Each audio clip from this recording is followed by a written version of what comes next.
नमस्कार दोस्तों। BEd first year प्रथम प्रश्न पत्र का यह तीसरा वीडियो है। प्रश्न संख्या 6 है, धार्मिक शिक्षा पर शिक्षा समिति के सुझाव बताइए। भारत के आज़ाद हो जाने के बाद भी भारत सरकार के सामने धार्मिक शिक्षा की समस्या आई।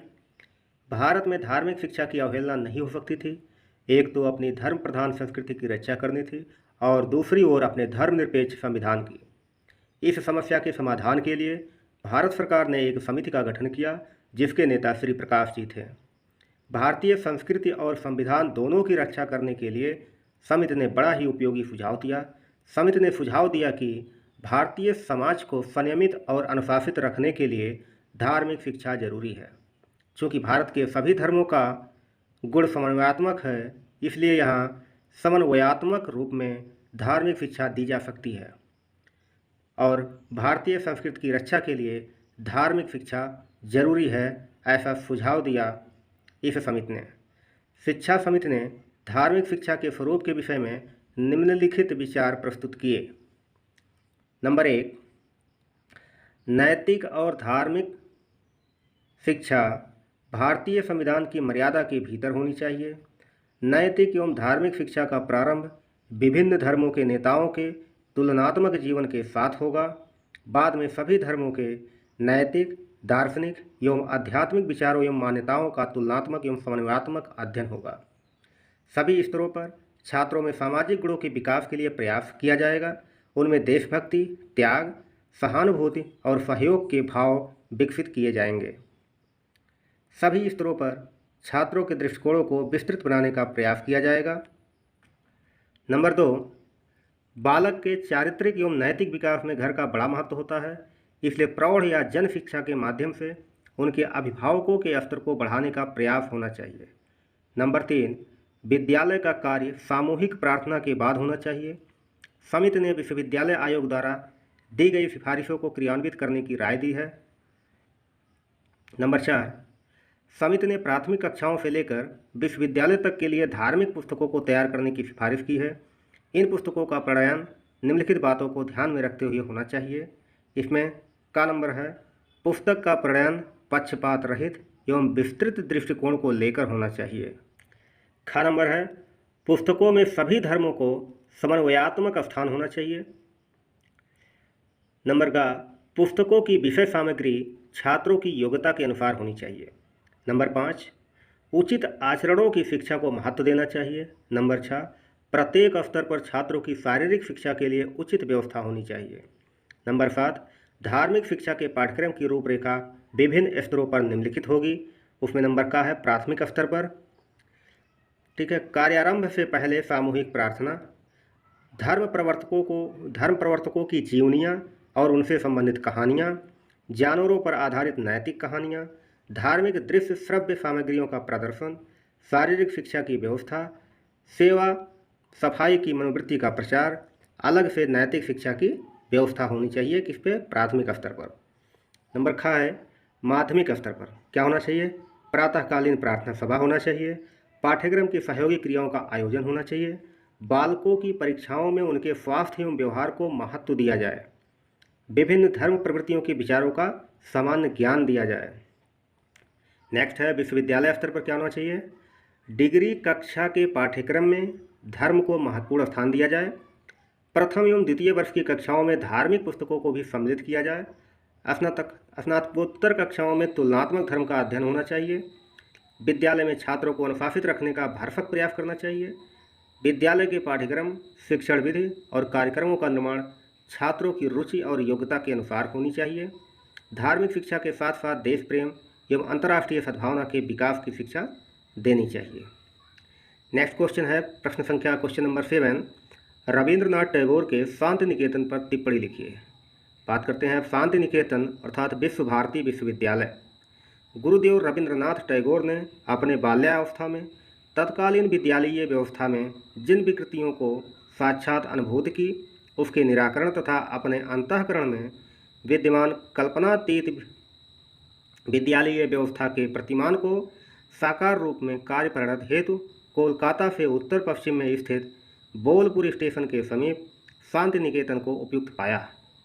वस्तुतः शांति निकेतन रविंद्रनाथ टैगोर के पिता देवेंद्रनाथ टैगोर की साधना स्थली थी। इस स्थान पर गुरुदेव के पिता ने एकांत की प्राप्ति एवं परमार्थ साधना हेतु एक आश्रम का निर्माण किया था। बचपन में पिता के साथ गुरुदेव भी यहाँ आते जाते थे। यहाँ गुरुदेव एवं उनके पिता को आत्म शांति की अनुभूति होती थी। अतः इस साधना स्थली को गुरुदेव के पिता ने ही शांति निकेतन नाम से संज्ञायित किया था। शांति निकेतन का अनुपम प्राकृतिक सौंदर्य अत्यंत बेजोड़ था। आम्रकुंजों की छटा से गुच्छित हरितिमा युक्त प्राकृतिक परिवेश से आच्छादित शांति निकेतन में गुरुदेव रविंद्रनाथ टैगोर ने 1901 ईस्वी में एक विद्यालय की स्थापना किया।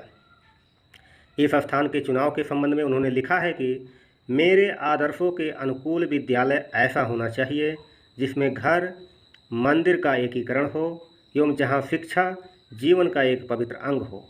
मैंने इसलिए नगर की धूमधाम से दूर यह स्थान चुना है। शांति निकेतन में घर एवं विद्यालय का अद्भुत समन्वय है। प्रारंभ में गुरुदेव ने 5 छात्रों को लेकर अपनी इस संस्था की शुरुआत की थी। वर्तमान में यह बढ़कर हजारों तक पहुंच गई है। 1922 ईस्वी में टैगोर द्वारा स्थापित यह शांति निकेतन विद्यालय बाद में विश्व भारती के नाम से अंतर्राष्ट्रीय संस्था के नाम से परिणत हुआ। भारत को स्वतंत्रता मिलने के बाद 1951 में भारतीय संसद ने 29वें अधिनियम द्वारा विश्व भारती को एक केंद्रीय विश्वविद्यालय का दर्जा प्रदान किया। वर्तमान में विश्व भारती एक आवासीय विश्वविद्यालय के रूप में लोक प्रसिद्ध है। इस केंद्रीय विश्वविद्यालय के कुलाधिपति प्रधानमंत्री बनाए गए हैं। विश्व भारती की शिक्षा व्यवस्था अत्यंत व्यापक है। इसमें अनेकों संकाय हैं।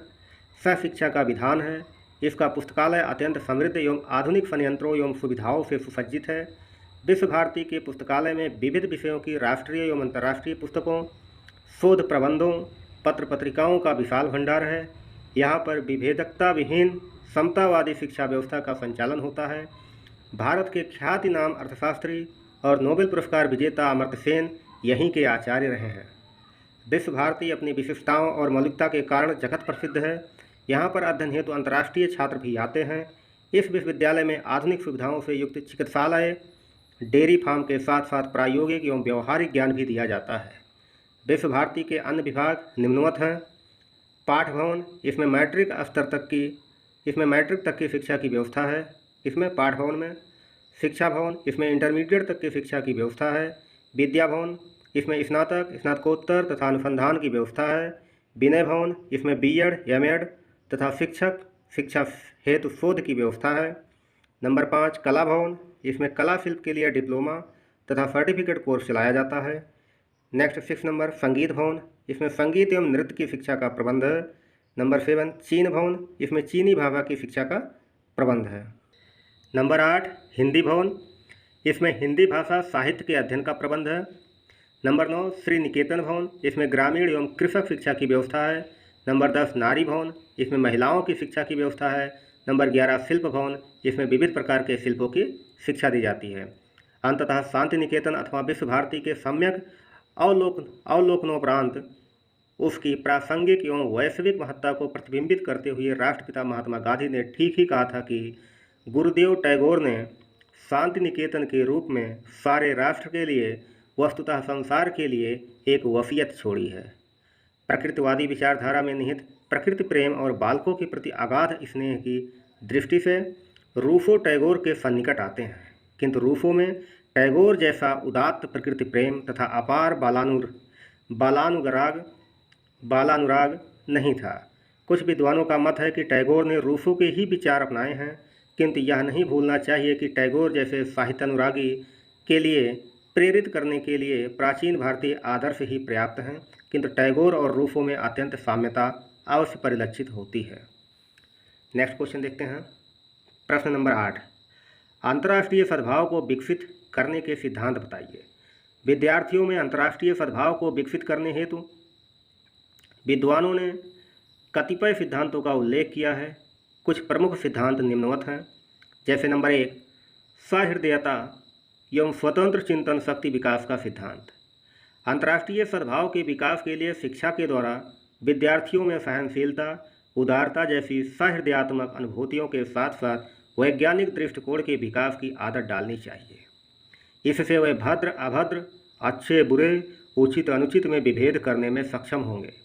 अपने राष्ट्र के साथ साथ दूसरे राष्ट्रों के अच्छाइयों एवं सद्गुणों को महत्व देंगे, शांति की स्थापना में सहयोग देंगे तथा वसुधैव कुटुंबकम की उक्ति को चरितार्थ करने में महती भूमिका का निर्वहन कर सकेंगे। नंबर 2, सह अस्तित्व का सिद्धांत। विश्व के लगभग संपूर्ण राष्ट्रों को जियो और जीने दो के नारे में आस्था कायम रखते हुए अन्य राष्ट्रों के साथ मित्रवत संबंध रखना चाहिए, एक दूसरे का सहयोग करना चाहिए। इससे एक दूसरे में निहित अविश्वास और संदेह की भावना समाप्त होगी। शिक्षा इस कार्य में आधार का कार्य करेगी, बशर्ते शिक्षा को वैश्विक मूल्यों के साथ साथ मानवीय मूल्यों से संपृक्त किया जाना चाहिए। नेक्स्ट है अंतर संबंध का सिद्धांत। वर्तमान वैज्ञानिक जागृति के युग में कोई भी राष्ट्र अकेला रहकर अपना सर्वमुखी कल्याण नहीं कर सकता है। इसके लिए विश्व के सभी राष्ट्रों को एक दूसरे से सामाजिक, व्यापारिक, वाणिज्यिक, वैज्ञानिक तथा सैन्य संबंधों को रखना आवश्यक है। विविध राष्ट्र एक दूसरे से अंतर संबंधित रहकर भी अपनी समस्त आवश्यकताओं की पूर्ति कर सकते हैं। नंबर 4, अभय का सिद्धांत। वर्तमान समय में विकसित विकासशील राष्ट्र, परमाणु अस्त्र से संपन्न राष्ट्र और बिना परमाणु शस्त्र संपन्न राष्ट्र के बीच संदेह, ईर्ष्या, प्रतिस्पर्धा, ठीक है, संदेह, ईर्ष्या, प्रतिस्पर्धा की मोटी दीवार बनती जा रही है। सभी देश भयाक्रांत दिखाई पड़ रहे हैं और बजट का ज़्यादा से ज़्यादा हिस्सा रक्षा अनुसंधान पर व्यय कर रहे हैं। इससे देश की सामान्य जनता निम्न स्तर का जीवन जीने को मजबूर हो रही है। इसलिए संप्रति यह आवश्यक हो गया है कि विश्व के सभी राष्ट्रों के बीच अभय अर्थात भय को दूर किया जाए का विकास किया जाए। नेक्स्ट है देशभक्ति को सही रूप में ग्रहण करने का सिद्धांत। अंतर्राष्ट्रीय सद्भाव के विकास के लिए विद्यार्थियों में प्रारंभिक समय से ही अपने राष्ट्र के साथ साथ दूसरे राष्ट्रों की अच्छाइयों एवं सद्गुणों की सीख देनी चाहिए। उनमें संकीर्ण राष्ट्रभक्ति नहीं पनपने देना चाहिए। संकीर्ण राष्ट्रवाद मानव प्रगति तथा राष्ट्र प्रगति को अवरुद्ध बनाकर युद्ध की भयंकर विभीषिका को जन्म देता है। अतः राष्ट्रभक्ति को अंतर्राष्ट्रीय परिप्रेक्ष्य में भी व्याख्यायित किया जाना चाहिए। जब विद्यार्थी देशभक्ति को सही रूप में ग्रहण कर लेंगे तो उनमें मानवता का प्रस्फुटन होगा और मानव हित हेतु दूसरे राष्ट्रों को सहयोग देने हेतु प्रेरित होंगे। इससे विश्व मैत्री प्रेम शांति की मजबूत बुनियाद निर्मित होगी। नेक्स्ट क्वेश्चन देखते हैं। क्वेश्चन नंबर 9, महर्षि अरविंद के आश्रम पर संक्षिप्त टिप्पणी लिखिए। महर्षि अरविंदो के जीवन की वह साधन स्थली जहाँ पर उन्होंने दिव्य जीवन का साक्षात्कार किया था उसे अरविंद आश्रम के नाम से जाना जाता है। अरविंद आश्रम पांडिचेरी में स्थित है। महर्षि अरविंद 1810 ईस्वी में राजनीति से अलग होने के बाद यहीं साधना में निमग्न रहे। अब इस स्थल पर लगभग 250 मकान निर्मित हैं। इसमें अंतर्राष्ट्रीय शिक्षा केंद्र, श्री अरविंद पुस्तकालय, कृषि फार्म एवं बाग, बेकरी एवं अन्य उद्योग, प्रिंटिंग प्रेस, खेल का मैदान, तरणताल आदि व्यवस्थित हैं। सन 1960 में महर्षि अरविंद की शिष्या और माताजी के नाम से प्रसिद्ध फ्रांसीसी महिला मीरा रिचर्ड ने अरविंद सोसाइटी की स्थापना की। इस समय देश विदेश में इसकी अनेक संस्थाएं संचालित हैं। यह संस्था यूनेस्को से संबद्ध है। इस संस्था का मुख्य कार्य पुस्तकों और पत्र पत्रिकाओं का प्रकाशन, प्रचार, प्रसार और विविध संस्थाओं में सामंजस्य एवं निगरानी कराना है। अरविंद आश्रम में सादा जीवन उच्च विचार को महत्व प्राप्त है। यहाँ पर जाति पाति, धर्म, संप्रदाय आदि की कोई विभेदमता नहीं है। सभी के साथ समान व्यवहार किया जाता है। कोई भी व्यक्ति अपनी संस्कृति के अनुकूल वस्त्र यहाँ धारण कर सकता है। यहाँ किसी विशिष्ट परिधान की अनिवार्यता नहीं है। आश्रम में व्यक्ति का आध्यात्मिक रूपांतरण किया जाता है। लोग अध्यात्म, धर्म, नैतिकता की सीख लेते हैं। मन, वचन, कर्म से अपने को परिशुद्ध बनाते हैं और मानवता पर आधारित कार्यों और मूल्यों का विकास करते हैं। क्वेश्चन नंबर 10, मूल्य शिक्षा की आवश्यकता पर प्रकाश डालिए। भारत अपनी धार्मिक, आध्यात्मिक, नैतिक, चारित्रिक संपदा के कारण अत्यंत प्राचीन काल से ही विश्व गुरु की मान्यता से जाना जाता रहा है। किंतु वर्तमान में वैज्ञानिक, फैशनप्रस्त, भौतिकवादी, अस्तित्ववादी विचारों के प्रभाव में आकर यहाँ का जनमानस भारतीय आदर्शों, मूल्यों, मान्यताओं, आस्थाओं को विस्मृत कर पाश्चात्य जीवन शैली को आत्मसात करके उसे अपने जीवन का अभिन्न पहलू बना लिया है। इससे दया, सहयोग, प्रेम, सह-अस्तित्व, परमार्थ, समता पर आधारित भारतीय समाज, संस्कृति एवं शिक्षा भी पाश्चात्यवादी दृष्टिकोण से आच्छादित हो गई है। देश के प्राचीन आदर्शों, मूल्यों, मान्यताओं का अधोपतन होता जा रहा है। व्यक्ति अशिष्ट व्यवहार कर रहा है। भारतीय शाश्वत सनातन मूल्य निरंतर कमजोर पड़ते जा रहे हैं। परिणामतः सर्वत्र अनेकों दुखदायी परिस्थितियां उत्पन्न हो रही हैं। स्वार्थपरता, दंगा, अराजकता, असहयोग, मनोमालिन्य से व्यक्ति और समाज में कटुता, अहमवादिता, द्वेष, ईर्ष्या का प्रादुर्भाव हो रहा है। यह संस्कृति राष्ट्र, समाज, परिवार के बहुमुखी विकास में अत्यंत घातक है। अतएव आवश्यकता इस बात की महसूस की जा रही है कि मूल्य शिक्षा का ऐसा स्वरूप बनाया जाए कि शिक्षा के माध्यम से व्यक्ति मूल्यवादी मान्यताओं से संपृक्त होकर प्राचीन भारतीय शाश्वत सनातन मूल्यों का आधुनिकता के साथ समन्वय करते हुए आगे बढ़ सके। इस आवश्यकता की पूर्ति हेतु मूल्य शिक्षा का प्रादुर्भाव करना अत्यंत जरूरी समझा गया है। वस्तुतः शिक्षा को मानव व्यक्तित्व के समग्र विकास की प्रक्रिया माना जाता है। इसके अंतर्गत शारीरिक, मानसिक, नैतिक, चारित्रिक, आध्यात्मिक सभी पक्ष आते हैं। किंतु विभिन्न कारणों से शिक्षा के माध्यम से व्यक्ति के व्यक्तित्व का नैतिक, चारित्रिक, आत्मविश्वास, आध्यात्मिक विकास नहीं हो पा रहा है। इसके प्रति उदासीनता बढ़ती जा रही है। आजकल शिक्षा का उद्देश्य मात्र सूचना की प्राप्ति करना, परीक्षा पास करना और डिग्री हासिल करना रह गया है। अतएव व्यक्ति के व्यक्तित्व का बहुमुखी एवं समग्र विकास करने के लिए विविध मूल्यों का ज्ञान प्रदान करने हेतु मूल्य शिक्षा की महती आवश्यकता है। जे कृष्णमूर्ति का विचार है कि अपने को समझने से ही भय का अंत होता है।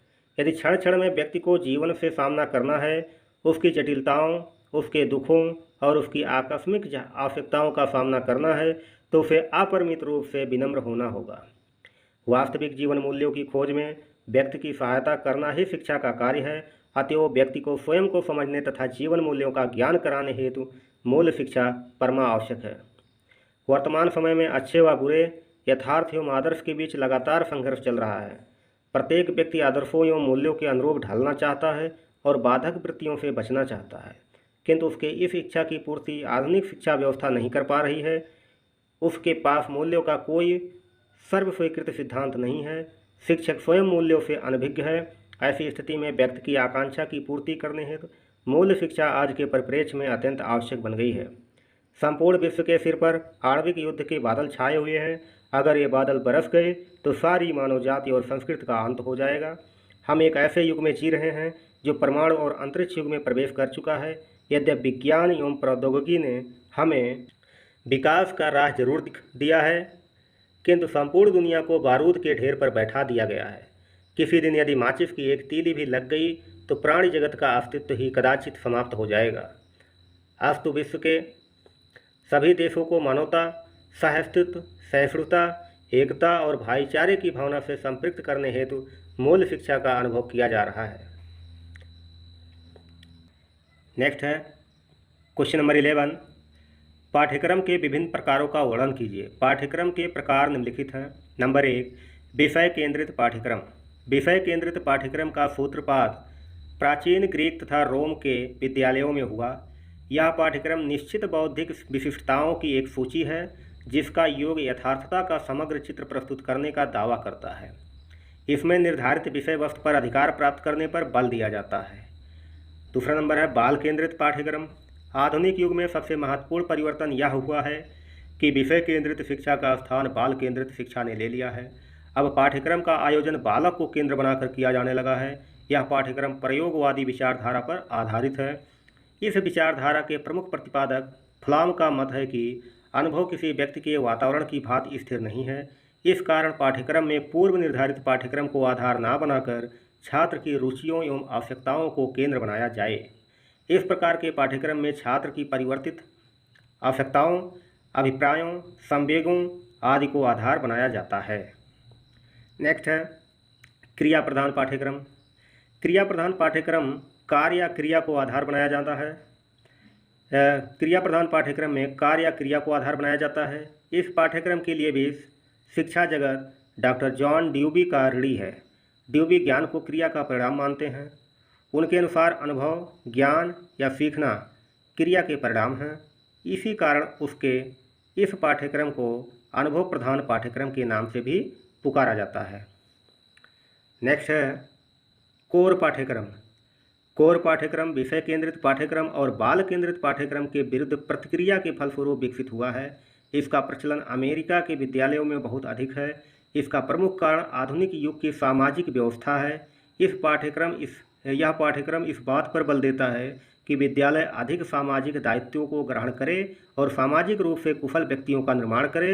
यह पाठ्यक्रम छात्रों के सामान्य विकास पर केंद्रित है तथा छात्रों की व्यक्तिगत तथा सामाजिक समस्याओं में निहित होता है। नेक्स्ट क्वेश्चन है क्वेश्चन नंबर 12। वर्तमान परिप्रेक्ष्य में अंतर्राष्ट्रीय अवबोध की आवश्यकता बताइए। आज से सहस्त्रों वर्ष पूर्व वसुधैव कुटुंबकम का उपदेश हमारे देश भारतवर्ष में दिया गया था। इसमें संसार के प्रत्येक मनुष्य के कल्याण की भावना निहित है। वसुधैव कुटुंबकम वैदिक धर्म का सिद्धांत है। अंतर्राष्ट्रीयता वर्तमान युग की राजनीति की आवश्यकता है। 1924 में संयुक्त राष्ट्र संघ की स्थापना हुई, परंतु द्वितीय विश्व युद्ध को रोकने में यह संस्था असफल हुई। इस समय आज का युग एक नए दौर से गुजर रहा है। इसे राजनैतिक आपदाओं से बचाने के लिए आज अंतर्राष्ट्रीय अवबोध की आवश्यकता है। नंबर 1, स्वतंत्र अस्तित्व के लिए राष्ट्रों की रक्षा। स्वतंत्र अस्तित्व ही संयुक्त राष्ट्र संघ का सिद्धांत है। यह तभी संभव है जब संसार के सभी व्यक्तियों में अंतर्राष्ट्रीय अवबोध हो और संसार के सभी राष्ट्रों के प्रति सद्भाव रखें। नेक्स्ट नंबर है मानव मूल्य व जाति एक हैं। विश्व के विभिन्न देशों में भिन्न भिन्न प्रकार के व्यक्ति रहते हैं, परंतु मानव मूल्य व जाति एक इकाई है तथा सबकी आत्मा एक है। समस्त देशों के व्यक्ति आपस में प्रेम, सहानुभूति, सद्भावना की भावना रखते हैं। नंबर 3, राष्ट्रों के पिछड़ेपन के विकास के लिए। संसार में अनेक ऐसे राष्ट्र हैं जो वर्तमान समय में भी पिछड़े हुए हैं। इन राष्ट्रों का विकास तभी हो सकता है जब विकसित राष्ट्र इनकी सहायता करें तथा इन्हें आर्थिक व नई नई तकनीकों से सहयोग प्रदान करें। नेक्स्ट है मानव कल्याण। केवल राष्ट्रीयता से मानव का कल्याण नहीं हो सकता है। इसका मुख्य कारण 2 विश्व युद्धों का होना है। अतः मानव कल्याण के लिए व्यक्तियों में सद्भावना, सहानुभूति, सहयोग, परस्पर प्रेम तथा उदारता का विकास करने में अंतर्राष्ट्रीय अवबोध की आवश्यकता है। नेक्स्ट है विज्ञान व तकनीकी की प्रगति। विज्ञान के सहयोग से मानव ने प्रगति की है तथा विभिन्न क्षेत्रों में नई नई टेक्निक्स की खोज की है। इस बहुमुखी प्रगति के फलस्वरूप विश्व के विभिन्न देशों की पृथकता का अंत हो गया है। नेक्स्ट नंबर है भौतिक आवश्यकताओं की पूर्ति के लिए। हमारे देश में नई खोजों व प्रगति के फलस्वरूप हमारी भौतिक आवश्यकताओं में भी बहुत वृद्धि हुई है। इन आवश्यकताओं की पूर्ति के लिए सभी राष्ट्र एक दूसरे पर आश्रित हैं। यह आदान प्रदान अंतर्राष्ट्रीय अवबोध की स्थिति में ही हो सकता है। नेक्स्ट है अंतर्राष्ट्रीय व्यापार के लिए। विश्व के प्रत्येक राष्ट्र की अपनी विशेषताएं हैं, कुछ प्रकृति दत्त और कुछ मानव निर्मित। आज भी देश अंतर्राष्ट्रीय व्यापार के आदान प्रदान द्वारा ही आवश्यकताओं की पूर्ति करते हैं। नेक्स्ट क्वेश्चन है क्वेश्चन नंबर 13। आधुनिकीकरण में शिक्षा की भूमिका को स्पष्ट कीजिए। शिक्षा तथा आधुनिकीकरण दोनों परस्पर संबंधित हैं तथा कई परिस्थितियों में एक दूसरे के सहायक भी हैं। शिक्षा आधुनिकीकरण प्राप्त करने में सहायक होती है और आधुनिकता से एक बेहतर शिक्षा का निर्माण हो सकता है।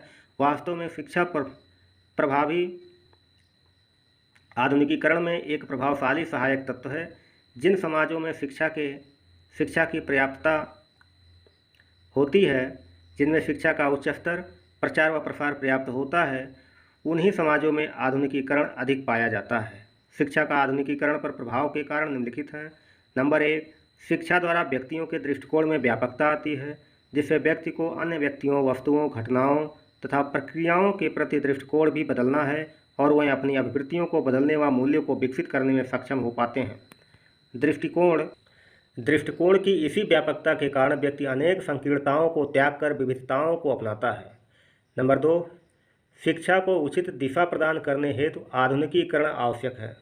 नंबर 3, शिक्षा व्यक्तियों के ज्ञान भंडार में वृद्धि करती है, जिससे व्यक्तियों के साहित्य, दर्शन, विज्ञान, कृषि, प्रौद्योगिकी तथा इलेक्ट्रॉनिक्स आदि से संबंधित ज्ञान के भंडार में वृद्धि होती है। नंबर 4, शिक्षा द्वारा ही बौद्धिक प्रणाली का संरक्षण तथा विकास भी संभव है। एक ओर तो शिक्षा का महत्वपूर्ण कार्य है, ज्ञान का संरक्षण तथा दूसरी ओर विभिन्न प्रकारों के अनुसंधान तथा माध्यमों से नवीन ज्ञान का निर्माण करना तथा इकट्ठा करना। अतः यह शिक्षा ही है जिसके द्वारा अधिगम की संस्थिति प्राप्त की जा सकती है। नंबर 5, शिक्षा आर्थिक प्रगति तथा उन्नति का सबसे अच्छा साधन है। शिक्षा के द्वारा श्रमिकों की कार्यकुशलता बढ़ती है, उत्पादन के नए नए साधन विकसित होते हैं तथा प्रबंध कुशलता भी परिपक्व होती है। नंबर 6, शिक्षा से जीवन स्तर का उन्नयन होता है। शिक्षा व्यक्ति को अपने सीमित साधनों की सहायता से अधिकतम उपयोगिता प्राप्त करना सिखाती है। इस प्रकार शिक्षा आधुनिकीकरण के प्रति आवश्यक स्तर प्रदान करती है। नंबर 7, शिक्षा द्वारा अनेक उपायों से सामाजिक परिवर्तन लाए जाते हैं और इस प्रकार शिक्षा आधुनिकीकरण का मार्ग प्रशस्त करती है तथा व्यक्तियों को आधुनिकीकरण हेतु प्रेरित करती है। नंबर 8, शिक्षा द्वारा सामाजिक व नैतिक मूल्यों का विकास होता है जिससे व्यक्ति के आंतरिक गुणों का विकास होता है तथा इसमें व्यक्ति आधुनिकीकरण की ओर अग्रसर होता है। नंबर 9, शिक्षा द्वारा विविध उपायों से सामाजिक परिवर्तन लाए जाते हैं जो व्यक्तियों को आधुनिकीकरण की ओर अग्रसर करते हैं। नंबर 10, शिक्षा के अंतर्गत निर्धारित पाठ्यक्रम में शिक्षण तकनीकी का ज्ञान देने से भी व्यक्ति को नवीनतम तकनीक का ज्ञान होता है और वह आधुनिकीकरण की ओर अग्रसर होता है। 11 नंबर, शिक्षा द्वारा नवीन चुनौतियों का प्रत्युत्तर मिलता है जिससे व्यक्ति में जागरूकता के विकास के साथ साथ उचित रुचियों, अभिवृत्तियों तथा मूल्यों का विकास होता है तथा आवश्यक कौशल जैसे स्व अध्ययन और सोचने की क्षमता तथा स्वयं के लिए निर्णय करने की योग्यता विकसित होती है। वह आधुनिकीकरण का मार्ग प्रशस्त होता है। नंबर 12, वर्तमान समय में शिक्षा का प्रमुख कार्य प्रत्येक नागरिक की योग्यताओं, क्षमताओं एवं कौशलों का पूर्ण रूप से विकास करना होना चाहिए जो पाठ्यक्रम में परिवर्तन द्वारा भी संभव है। नेक्स्ट क्वेश्चन, एक अच्छी पाठ्यपुस्तक की विशेषताएं बताइए। एक अच्छी पाठ्यपुस्तक की विशेषताएं निम्नलिखित हैं। नंबर 1, विषय वस्तु का प्रस्तुतिकरण बालकों के मानसिक स्तर के अनुरूप होना चाहिए। नंबर 2, विषय वस्तु का संगठन तार्किक एवं मनोवैज्ञानिक होना चाहिए। नंबर 3, व्याख्या, स्पष्टीकरण, उदाहरणों आदि की सहायता से विषय का सरलीकरण किया जाना चाहिए। नंबर 4, भाषा शैली में सरलता, स्पष्टता, मौलिकता एवं प्रवाहशीलता होनी चाहिए। नंबर 5, विद्यार्थियों में स्वयं पढ़ने की रुचि विकसित कर सकने की क्षमता होनी चाहिए। नंबर 6, अन्य लेखकों, विद्वानों के संदर्भ स्पष्ट, विश्वसनीय एवं वैध होनी चाहिए। नंबर 7, मुख्य पृष्ठ सचित्र, आकर्षक एवं स्वोद्देश्य हो। नंबर 8, मुद्रण स्वच्छ, शुद्ध एवं स्पष्ट हो। नंबर 9, आकार सुविधाजनक हो। नंबर 10, अध्यायों के आकार बालकों के स्तर एवं क्षमताओं के अनुरूप होनी चाहिए। नंबर 11, विषय वस्तु का प्रस्तुतिकरण शिक्षण उद्देश्यों एवं मूल्यों के अनुरूप होना चाहिए। नंबर 12, विषय वस्तु से संबंधित आधुनिकतम घटनाओं, तथ्यों एवं समस्याओं पर बल दिया जाना चाहिए। नंबर 13, विषय वस्तु के अनुकूल चित्रों, मानचित्रों, रेखा चित्रों आदि का प्रस्तुतिकरण होना चाहिए। नंबर 14, विषय सूची, शब्दावली, संदर्भ ग्रंथ सूची, निर्देश, नियमावली आदि का समावेश होना चाहिए। नंबर 15, चिंतन एवं नवीन विचारों का प्रस्तुतिकरण होना चाहिए। नंबर 16, अध्याय के अंत में विद्यार्थियों द्वारा स्वतः मूल्यांकन हेतु अभ्यास प्रश्नों का समावेश होना चाहिए। नेक्स्ट क्वेश्चन, भारतीय ग्रंथों में अविद्या का स्वरूप क्या है? विवेचना कीजिए। ठीक है, भारतीय ग्रंथों में अविद्या का स्वरूप। भारतीय सद साहित्य में विद्या के विलोम के रूप में अविद्या शब्द का प्रयोग किया गया है।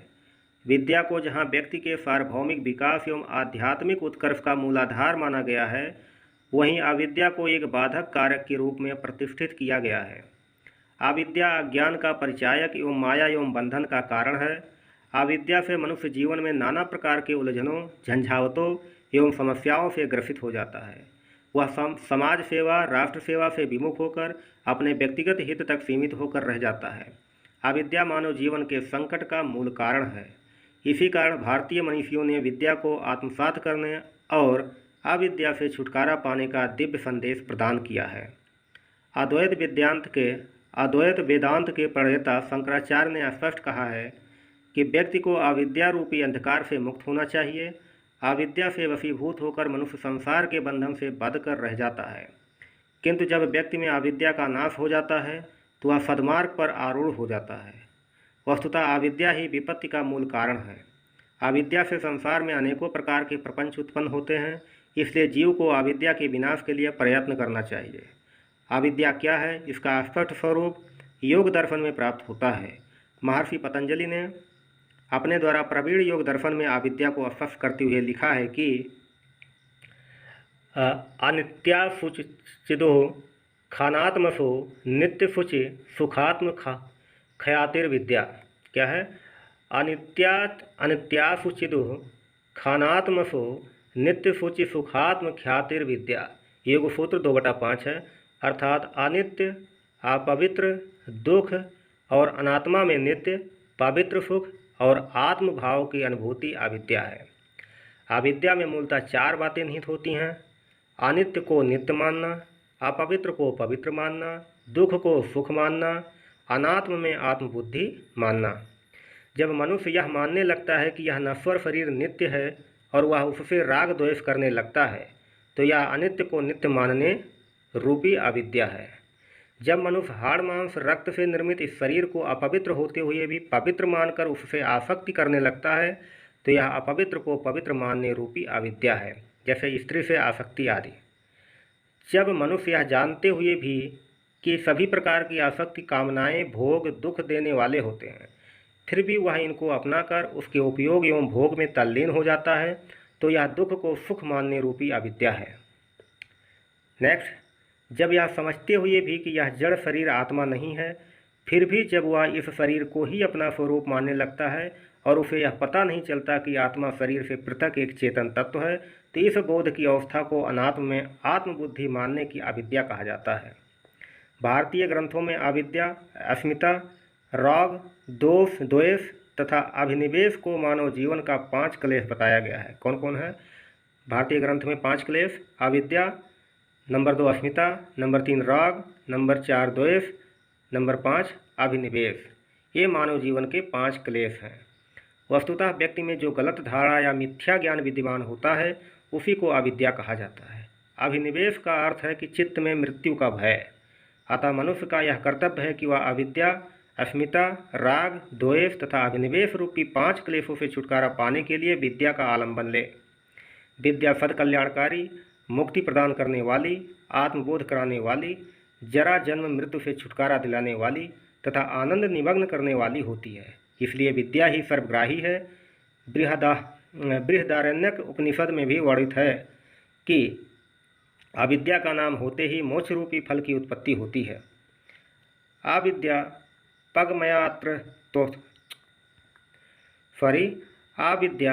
पगमयात्रत्वात् ब्रह्म प्राप्ति फलस्य बृहदारण्यक उपनिषद शांकर भाष्य 1.4.10। गोस्वामी तुलसीदास ने भी अविद्या का वर्णन करते हुए लिखा है कि मैं यश मोर तोर मैं माया, जहि बस कीन्हे जीव निकाया, त्यहिंकर भेद सुनो तुम सो, विद्या पर अविद्या दो। एक दुष्ट अतिशय दुख रूपा, ता बस जीव पराभव कूपा, एक रचई जुग गुण बस जाके, प्रभु प्रेरित नहीं निज बसुता के। नेक्स्ट क्वेश्चन है, पाठचर्या की आवश्यकता एवं महत्व।